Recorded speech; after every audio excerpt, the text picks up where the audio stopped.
그 보면 수차례라고 나오는데 수차례. 생으로 걸린 거예요. 강간은 무죄에 강간은. 추행은 했지만 강간은 하지 않았다는 노인. 그는 이번 달 신상정보고지가 종료될 날을 기다리고 있습니다.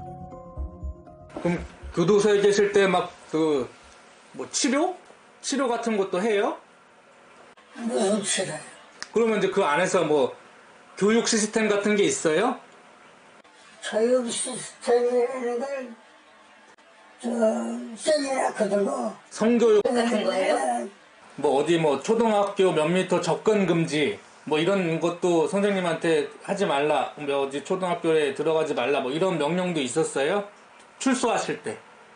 그런 명령 받은 건 없고 잘자게 생겼죠. 난 뭐 어디 가지 마라 뭐 이런 걸 통제를 이제 거기에 받은 게 없으니까. 수사에 협조했다는 이유 15년형을 선고받은 김근식. 그는 현재 남부교도소에서 출소를 앞두고 있습니다. 2년 전 우리에게 연락을 해온 한 여성이 있었습니다. 어린 시절 인천 지역에 거주한 강명희 씨는 초등학교 2학년 때인 2006년 심한 성폭력을 당했다고 합니다. 아파서 처음에는 이게 너무 어리니까 성폭행이다 이거 인식도 없고 때렸다 약간 이런 느낌으로 인식을 했던 것 같아요. 그때 제가 말을 똑바로 못했어요. 막 성폭행 당했다는 것도 모르니까 엄마 이상한 아저씨가 얘기하면서 온 거예요. 당시 부모님은 명희 씨가 당한 사건을 신고하지 않았다고 합니다. 그런데 점점 사춘기 들고 막 학교 다니고 성교육 받고 이러면서 이거 내가 당했던 일이 성폭행이구나. 근데 어찌됐든 그 죗값을 어찌됐든 다 치르게 하면은 사람이 마음 정리가 되거든요. 근데 저는 애초에 그럴 기회를 엄마 아빠가 박탈을 했다고 생각하니까 이게 진짜 미치고 팔딱 뛰었었거든요. 어린 시절 당했던 성폭력 피해는 명희 씨 자신도 예측하기 어려운 깊은 상처로 남았습니다. 고통을 극복할 방법은 잘 모르겠지만 이제라도 범인을 잡고 싶다는 그녀. 베이지색 약간 점퍼 같은 거 입고 있었거든요. 그리고 바지도 약간 베이지색 계열이었고 구두였어요. 되게 구체적이에요. 근데 20살이 지났는데 절대 안 까먹어요. 어렸을 때 배운 거는 안 까먹잖아요. 그런 느낌인 거 진짜 20대 그런 거 안 까먹고. 그러면 그 지금 나이가 지금 어떻게? 25살이요. 김근식 얼굴은 보신 적이 있으세요? 16년 만에 사진으로 마주한 남자, 그가 범인이었을까? 아니라면 범인은 도대체 누구였을까? 와 무조건 아니다 이런 느낌은 아닌데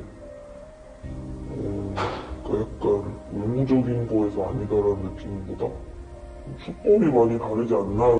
차를 끌고 다니는 이게 진짜 부끄러운 건데 지금 여기가 다 흉터예요. 이런 게 다 여기서부터 여기까지가 그냥 다 상처예요. 우울증 겪었는데 너무 스트레스 받으니까. 살인사건 피해자가 있잖아요. 살인사건 피해자는 이미 살인이니까 세상에 없는 거잖아요.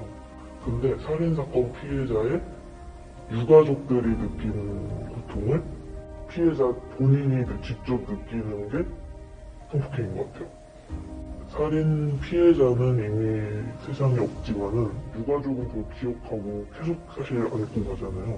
내가 피해 당사자인데 내가 유가족들이 느끼는 건 같이 그냥 평생 계속 가지고 가야 되는 그런 느낌인 것 같아요.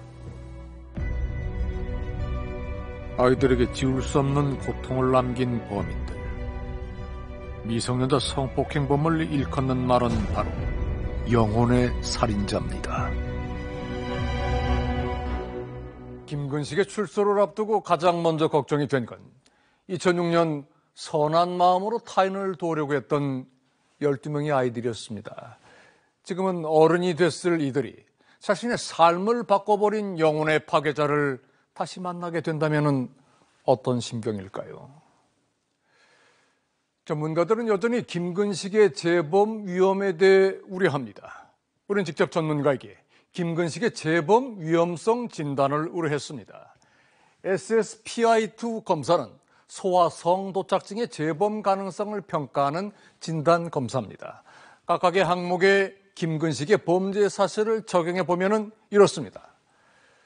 15세 미만의 어린 피해자가 무려 9명, 12살 미만의 아동 피해자는 4명, 그리고 김근식의 피해자는 모두 길에서 처음 만난 아이들이었습니다. 김근식의 아동 성착취 영상 소지 여부에 대해서 전문가들은 소아 성도착증의 특성상 그럴 가능성이 충분하다고 평가를 했습니다. 김근식은 이 5가지 항목 가운데 최소 4가지 항목에 해당될 것으로 추정이 됩니다. 결과적으로 김근식의 재범 위험성은 성범죄자들 중 상위 2%에서 20% 사이에 속하는 매우 심각하고 높은 상태라고 합니다. 지난 20일 법무부는 재범 위험성이 높은 소아 성애 아동 성범죄자에게 출소 후에도 무기한 치료 감호 기간을 확대하는 법안 개정안을 입법 예고했습니다. 미국과 스위스 등에서는 전문가가 완치 판정을 낼 때까지 이미 비슷한 제도를 시행하고 있습니다. 김근식의 출소는 정확히 알려지지 않았지만 지금까지는 10월 17일경으로 추정되고 있습니다. 보다 현실성 있는 대책에 대한 논의가 필요한 시점입니다. 김근식의 출소는 더 이상 막연한 불안이 아니라 이제 곧바로 우리 앞에 나타날 현실이기 때문입니다.